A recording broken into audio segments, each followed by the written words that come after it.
ሰላም ጤና ይስጥልን ውድ የጋት ሚዲያ ቤተሰቦች እንደያላችሁበት ሀገር የሰዓት አቆጣጠር እንደምን አላችሁ? እንደምን ቆያችሁ? ኢትዮጵያ ውስጥ ናችሁ ይህን ፕሮግራም የምትከታተሉ ውድ የጋት ሚዲያ ቤተሰቦች እንደምን ዋላችሁ ማለት ፈልጋለሁ። ዕለተ እሑድ መጋቢት 13 2018 በኢትዮጵያ ዘመን አቆጣጠር የጋት ውሎ አጫጭር መረጃዎች ከዚህ ወደ እናንተ ይደርሳሉ። ላይክ አድርጉ፣ ሸር አድርጉ፣ ሀሳብ አስተያየታችሁን አካፍሉ። የጋት ሚዲያ ሜምበር ሁኑ። ጋት ሚዲያ ሌሎችም ሰብስክራይብ እንዲያደርጉ የጋት አምባሳደር ሁኑ። በሱፐር ቻት በሱፐር ታንክስ ጋት ሚዲያን ደግፉ።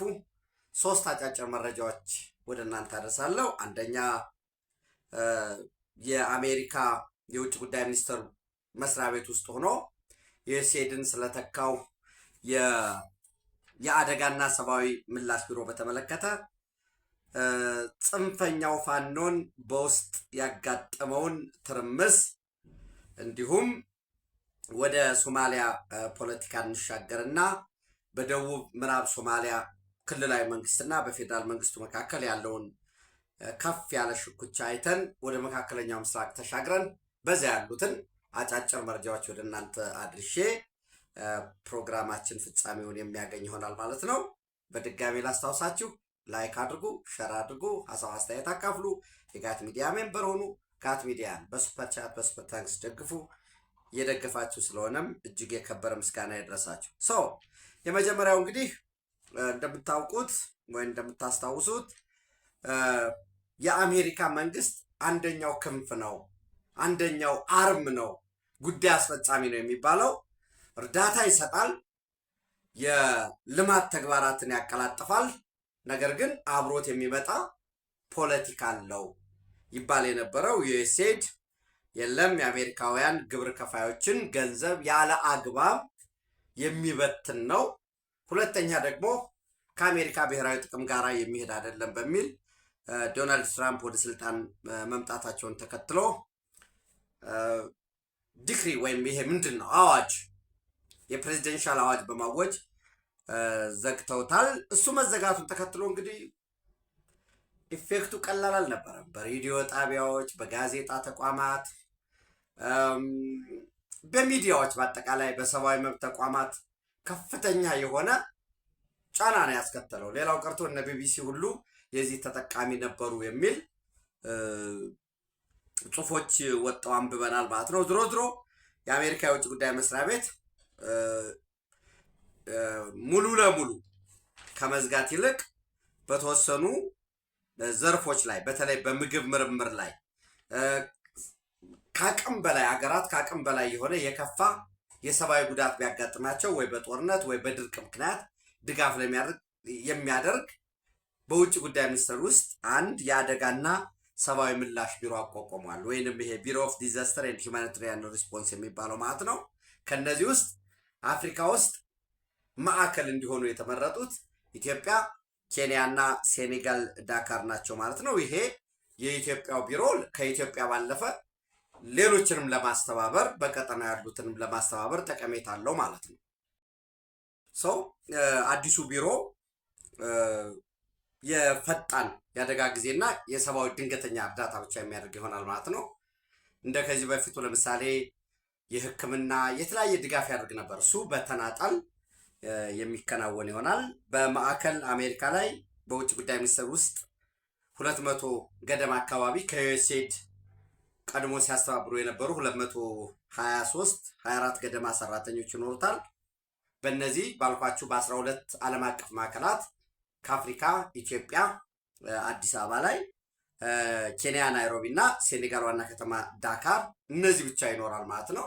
የኢትዮጵያው ቢሮ እንግዲህ ቀጠናዊ የሆነ ምስራቅ አፍሪካ ጉዳዮችን የሚያስተባብር ይሆናል። የሴኔጋል ሰሜኑን ኦፍኮርስ የሰሜንና የምዕራብ አፍሪካ ጉዳዮችን ያስተባብራል ማለት ነው። የኬንያ ማዕከላዊ አፍሪካን የሚያስተባብር ይሆናል። ይሄ ከስራ እድል ፈጠራም ከአጠቃላይ ኢትዮጵያ የአፍሪካ ማዕከል ከመሆኗም አንጻር በጣም መልካም ነው ማለት ነው። እንግዲህ ሌሎች ተጨማሪ በሚያሚ፣ ቦጎታ፣ ኬቭ፣ ዩክሬን፣ አማን፣ ባንኮክ እና ማኒላ ባሉ ከተሞችም እንዲሁ የማስተባበሪያ ማዕከል ኖረዋል። ይሄ ግዙፍ የሆነ በነገራችን ላይ የፈጣን ምላሹ የአደጋና የሰብአዊ ምላሽ ቢሮ በደንብ ከተሰራበት በሚኖሩት መጋዘኖች ዌርሃውሶች ኢትዮጵያም ከእርዳታ ተቀባይነት ባለፈ በዛ ስርዓት ውስጥ በተለይ ሰፊ የስንዴ ምርት እየተመረተ ስለሆነ እሱን ለመሸጥም እድል ይዞ የሚመጣ ይሆናል ማለት ነው። እሱን ካልኳችሁ በኋላ ሌላው እንግዲህ የጽንፈኛው ፋኖ ሽኩቻ ያልኳችሁ ነው። ያው ጀስት ሂደቱን ታሪኩን አይተናል። እንዴት ነው የተመሰረተው? ሻዕቢያ እንዴት መሰረተው? የመጨረሻ ግቡ ምንድን ነበረ? አብሮ ከመንግስት ጋር ደግፏል። አንደግፍም ያሉ ከህወሓት ጋር ግንኙነት የነበረው የኛ ይሄ ውጊያ እኛን አይመለከተንም የሚል ክንፍ ነበረው። በኋላ ላይ መጨረሻ ላይ ጦርነቱ ሲያልቅ ደግሞ በወሎ በኩል በደሴ በኩል ሄዶ በመካነ ሰላም ዝርፊያ ፈጽሞ የመጣ ቡድን ነበረ። በዋነኝነት ግን የትጥቅም የስንቅም የሎጂስቲክስም የፋይናንስም ድጋፍ እየሰጠ ሲያደራጀው የነበረው ሻዕቢያ ያደራጀው ኃይል ነበረ። ዘን የፕሪቶሪያ ስምምነት ሲፈጸም ከመንግስት ጋር የተኮራረፈበት ሻዕቢያ ብቻ ማለት ብቻ አይደለም። ጥገኛ ባለሀብት ሊሆን ይችላል። በዛ በሃይማኖት ውስጥ ያለው ጥገኛ፣ በመንግስትና በፓርቲ መዋቅር ውስጥ ያለው ጥገኛ ሁሉ ደግፎታል። እንግዲህ እያለ በጣም ሰፊ ስለሆነ ረዥም ስለሆነ ጉዳዩ በተለያየ ጊዜም ስላወራ ነው። አፋህድ የሚባል ነበረው፣ የአማራ ፋኖ ህዝባዊ ድርጅት እስክንድር ይመራው የነበረው።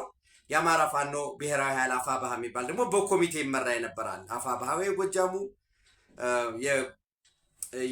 ምንድን ነው አፋጎ የአማራ ፋኖ በጎጃም፣ የአማራ ፋኖ በጎንደር፣ የአማራ ፋኖ በሸዋ ወይም የምስራቅ አማራ ይባል የነበረው፣ የአማራ ፋኖ በሸዋ ወይንም አሳምነው እዚህ ይሉት የነበረው የጎንደሩን በላይ ያሉት፣ የወሎን ደግሞ ምን ይልካሉ በኋላ ዝም ብሎ ጀስት እንደ ኮማንድ ፖስት ብላችሁ ልትወስዱ ትችላላችሁ።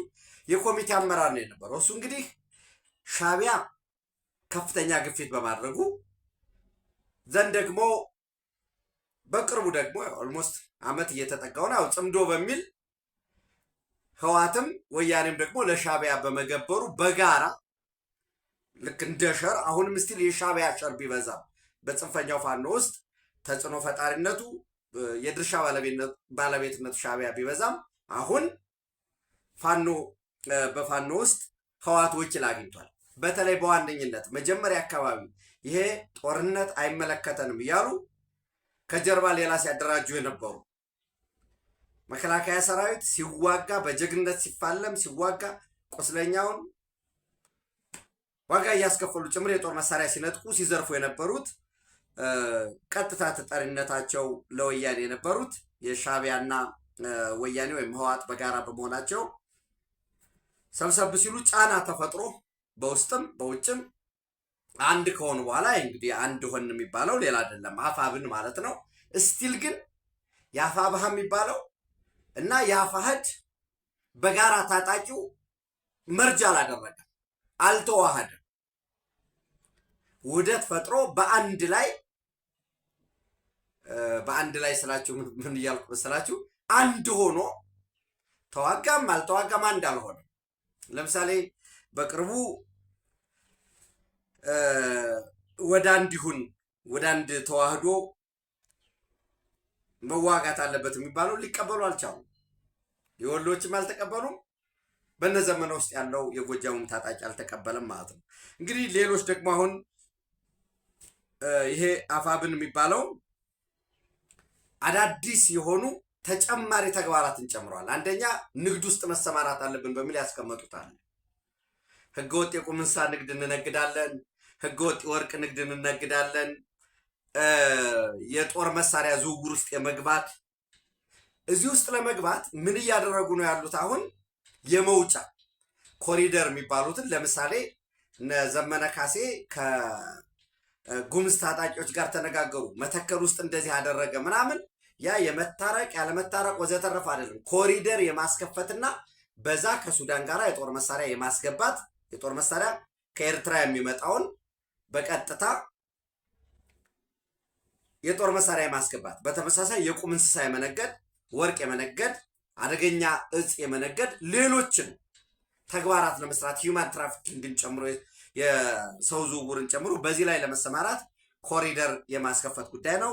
በተመሳሳይ እዚህ አርማጭሆ አካባቢም እንዲሁ እኛ መቆጣጠር አለብን።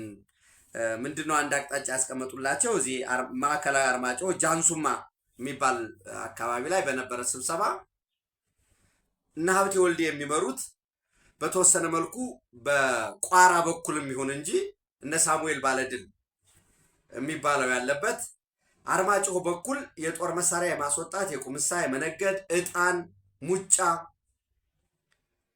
እና ሌሎችንም ኢቭን በነገራችን ላይ የዱር እንስሳ ሁሉ አደን ውስጥ በዚህ ተሰማርተዋል። ወርቅ የማውጣት እና በዛ ላይ ምንድነው የተወሰነው እዚህ አካባቢ ያለው ኃይል በደንብ እየሰራችሁ ስላልሆነ ይህንን ቦታ እናንተ ለቃችሁ ከጎጃም ታጣቂ ይመጣና ይህን ኮሪደር ይቆጣጠራል፣ የአርማጭሆን ማለት ነው። እዚህ ያለው ደግሞ ወደ ማዕከላዊ ጎንደር ወደ ደብረ ታቦርም አቅጣጫ ይሄ ወደ ደቡብ ጎንደር ወደ ብናት አቅጣጫ የሚሄደው ይሄዳል። ሌላው ደግሞ ወደ አለፋ ትሄዳላችሁ፣ የተወሰነው ደግሞ ወደ ጎጃም ትሻገራላችሁ በሚል ይህንን አንቀበልም ብለዋል የተወሰኑ የቡድኑ አመራሮች። በዚህ ምክንያት ከትናንት በስቲያ ትናንት በጣም ከፍተኛ የሆነ ጭቅጭቅ ነበረ። የጦር መሳሪያቸውን አውርደው እንዲታሰሩ የተወሰነባቸው አሉ። ሌሎች ደግሞ በፍጹም ይሄንን አንቀበለውም፣ አፋብን የሚባለውን ሁሉ እንቃወማለን። እኛም በተመሳሳይ የጦር መሳሪያ ማስገባት እንፈልጋለን። በጣም መንግስት ከጠነከረና ጥቃት ከፈጸመብን መውጫ ወደ ሱዳንም ለመሸሽ ወደ ኤርትራም ለመሸሽ ወደ ሌላ ለመግባትም እንፈልጋለን በሚል የተቀመጠ ጉዳይ አለ ማለት ነው። እንግዲህ ጠቅለል ባለመልኩ በዝርዝር የሰዎቹን ከዛ ጀርባ ያለውን ያው ይህን መሰረት አድርጋችሁ መያዝ ነው። የንግድ የጦር መሳሪያ፣ የእንስሳ፣ የሰው ዝውውር፣ የአደገኛ እጽ አደንዛዥ እጽ ለመነገድ በተመሳሳይ የአውራጃዊ ስልጣን ኦፍ ኮርስ በዚህ በአፋብን ውስጥ የዚህ አካባቢ የጎጃም ይበዛል፣ የሸዋ፣ የወሎ፣ የጎንደር የሚል ጭቅጭቅ አለ።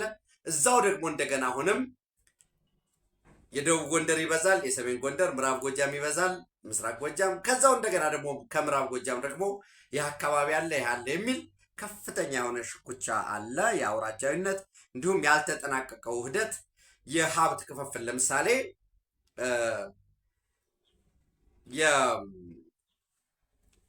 የደቡብ ጎንደር ለምሳሌ ታጣቂው ይሄ የሚባለው ክፍለ ጦር 10 ዲሽቃ አለው። ይሄ ደግሞ 1 ዲሽቃ ነው ያለው። ስለዚህ ከዛ ያላችሁን 10 ዲሽቃ አምጡና ለነዚህ ስጡ፣ እናንተ ይሄንን አድርጉ የሚል ከፍተኛ የሀብት ክፍል የሚመስላለ። መተማመን አልተፈጠረም። ገንዘብም በአንድ ማዕከል ላይ ሆኖ ገንዘብ የተሰበሰበ አይደለም። ዝርፊያ ላይ ደግሞ የሀብት ክፍሉ በተለይ በዝርፊያ ላይ ለምሳሌ የሰሜን ወሎ አካባቢ ያሉት እነ ወንድሙ የሚባለው ታጣቂ ይዘው መጠው ደቡብ ጎንደር ንፋስ መውጫ ከገቡ በኋላ እጅግ ከፍተኛ የሆነ ዝርፊያ ፈጽመዋል። ቤት ለቤት በመግባት ከዛ ከዘረፉት ደግሞ እንደ ሀብት እኩል መካፈል አለብን የሚል እነዚህ ጉዳዮች አሉ። ሌሎችም ከወልቃይት ጋር ተያይዞ ከህወሓት ጋር አብረን መስራት አለብን የለብንም፣ የጠራ ግንዛቤ ይፈጠርልን የሚል የተለያዩ ጭቅጭቆች እየመጡ ነው ያሉት። አክቹዋሊ ድርጅቱ በሻዕቢያ ጫና በህወሓት ጫና እና ደግሞ በውስጥ ያለው ጥገኛው እየተጫነው እንጂ የድርጅቱ ህልውና ያን ያህል አለ የሚባልም አይደለም። ኤኒዌይስ ይህንን ከነገርኳችሁ ሌሎች ተጨማሪዎችን ደግሞ እናንተ መረጃ እንድትፈልጉ ለማለት ነው። ወደ ሶማሊያ ስንሻገር ከዚህ በፊት በተከታታይ ወደ እናንተ እንዳደረስኩት የሶማሊያ ፌዴራል መንግስት የህገ መንግስት ማሻሻያ አድርጓል። 2012 የነበረውን ህገ መንግስት አሻሽሏል። ያ ሲሻሻል የተቃዋሚ ፓርቲዎች እንዲሁም የክልላዊ መንግስታት የፌዴራል መንግስቱን የፈጠሩት ክልላዊ መንግስታት በተለይ ፑንትላንድ እና ጁባላንድ ተቃውሞት ነበር። ህገ መንግስቱ ሲሻሻል የሶማሊያ ጀስቲስ ኤንድ ፕሮስፐሪቲ የሚባል የፍትህና የብልጽግና ፓርቲ የሚባለው ሲመሰረት የሳውዝ ዌስት ሶማሊያ እንደ ክልላዊ አስተዳደሩ በዋነኝነትም ደግሞ ፕሬዚዳንቱ አብዲ አዚዝ ሐሰን መሐመድ ላፍታግሪን ተባባሪ ነበሩ። ነገር ግን በመሃል በተፈጠረ ሽኩቻ የደቡብ ምዕራብ ሶማሊያ ከፌዴራል መንግስቱ ወጥቷል፣ ከፓርቲው መውጣቱን አስታውቋል። ያም ብቻም አይደለም፣ ደቡብ ምዕራብ ሶማሊያን የወከሉ በፌዴራል መንግስቱ ስልጣን ያላቸው ሞሮልስ ለቀዋል፣ እየለቀቁም ነው ያሉት።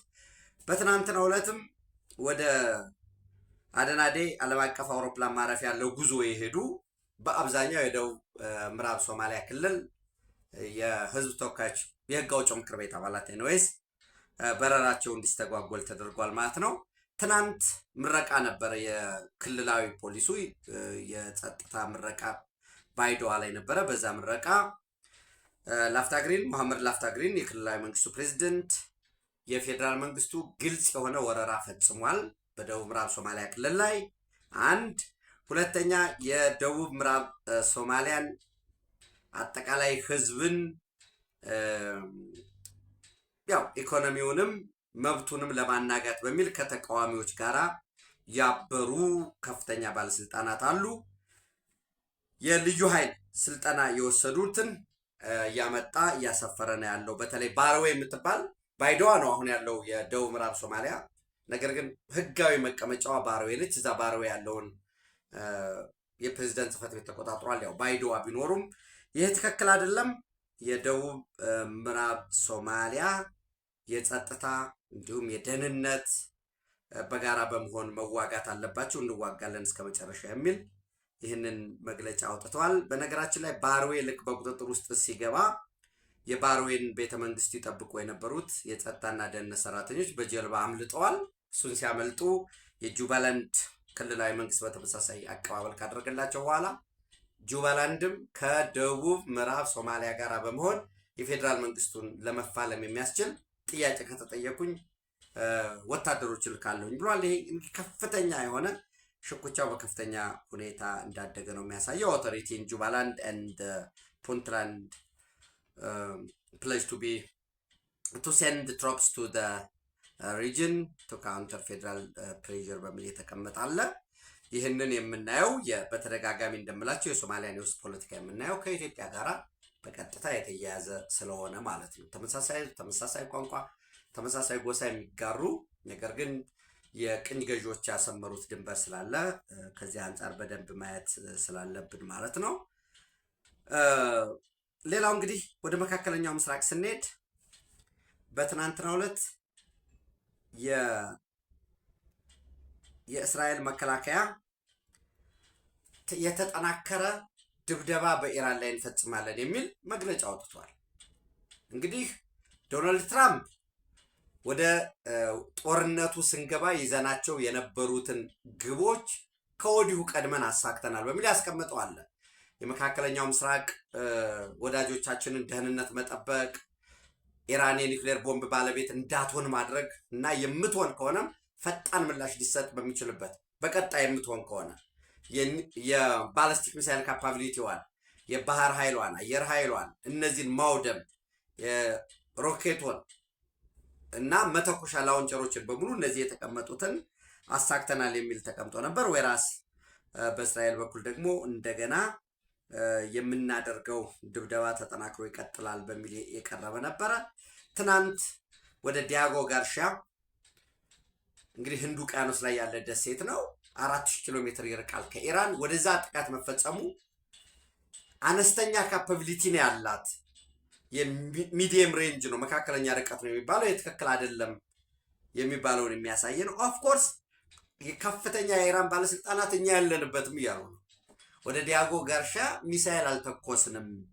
ሲኒየር ኢራኒያን ኦፊሻልስ ቶልድ አልጀዚራ ኦን ሰንደይ ዛሬ ማለት ነው ዛት ኢራን ዋዝ ኖት ሪስፖንሲብል ፎር ኤንድ ዋዝ ኖት ቢሃይንድ ሚሳይል አታክስ ኦን ዲያጎ ጋርሻ። ታዲያ እንደዛ ከሆነ ማን የተኮሰው የሚለው አንድ ነገር ነው። እኛ አልተኮስንም የለንበትም ነው። አንደኛው በኢንተርሴፕት ተደርጓል፣ ሌላኛው ወደቀ የተባለው ማለት ነው። እንግዲህ በእስራኤል በኩል ኢራን ያላት የረዥም ርቀት ሚሳይል 4000 ኪሎ ሜትር ማለት ነው ከቀጠናው አልፎ እንግሊዝን፣ ፈረንሳይን እና ጀርመንን ሁሉ ጥቃት የሚፈጽም ነው። ተባብረን ማውደም አለብን፣ መቀጥቀጥ አለብን የሚል ጥሪ እያደረጉ ነው ያሉት ማለት ነው። እንግዲህ ይህን ተከትሎ ዶናልድ ትራምፕ በ48 ሰዓት ውስጥ የሆርሙዝ ስትሬት የሆርሙዝ ወሽመጥን ኢራን የማትከፍት ከሆነ ታይቶ የማይታወቅ ድብደባ ይጠብቃታል። በዋነኝነት በኢነርጂ መሰረተ ልማቷ ወይንም በኃይል መሰረተ ልማቷ ላይ ጥቃት እንፈጽማለን በሚል ያስቀመጠዋል። እንግዲህ ይሄ ኃይል መሰረተ ልማት የሚባለው ራሱንም የነዳጅ ማስተላለፊያ መስመሮችን የሚያካትት ነው ማለት ነው ከኤሌክትሪክ ማመንጫዎች ባሻገር። ወራስ ይሄ የሚሆን ከሆነ በኢራን በኩል ደግሞ መልሰን በአካባቢው ያሉትን የኢራን ሚሊተሪ ምንድን ነው የሚባሉት አንድ የከፍተኛ የኢራን ወታደራዊ ባለስልጣን ምንድን ነው ያሉት? ጥቃት የሚፈጸምብን ከሆነ በቀጠናው ያሉ የአሜሪካ ተባባሪዎችን የኃይል ማመንጫ አንደኛ፣ ሁለተኛ ደግሞ የውሃ ማጣሪያ ዲሳሊኔሽን ከውቅያኖስ ነው። ለምሳሌ ባህሬንን ብትወስዱ ሞሮ ለ80-85%ቱን ዩናይትድ አረብ ኤሚሬት ወደ 70%ቱን ዲሳሊኔት አድርገው ነው ጨዋማ ውሃውን አጣርተው ነው የሚጠቀሙ ወደ ንጹህ መጠጥ ውሃ።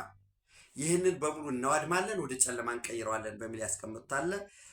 አይ ቲንክ ከፍተኛ ቅጥቀጣ ሊያጋጥማቸው የሚችሉት ባህሬንና ዩናይትድ አረብ ኤሚሬት ነው የሚሆኑት። ያው ለምንድን ነው እነዚህ ይሆናሉ የምትሉ ከሆነ አንደኛ ባህሬንና ዩናይትድ አረብ ኤሚሬት የአብርሃም አኮርድ ስምምነት ፈራሚዎች ናቸው፣ የኢራን ወዳጆች ናቸው፣ የምዕራባውያን ወዳጆች ናቸው። እንዲሁም ባህሬን፣ ዩናይትድ አረብ ኤሚሬት እና ሌሎች 20 አገራት በመሆን 22 አገራቱ ነው ይሄ ወሽመጥ የሆርሙዝ ወሽመጥ ወይንም ስትሬት ኦፍ ሆርሙዝ እንዲከፈት ጥሪ ያደረጉት ናቸው። አይታችሁት ከሆነ ዛሬ አናዶሉ ኤጀንሲ ይዞት የወጣው ምንድን ነው የሚለው?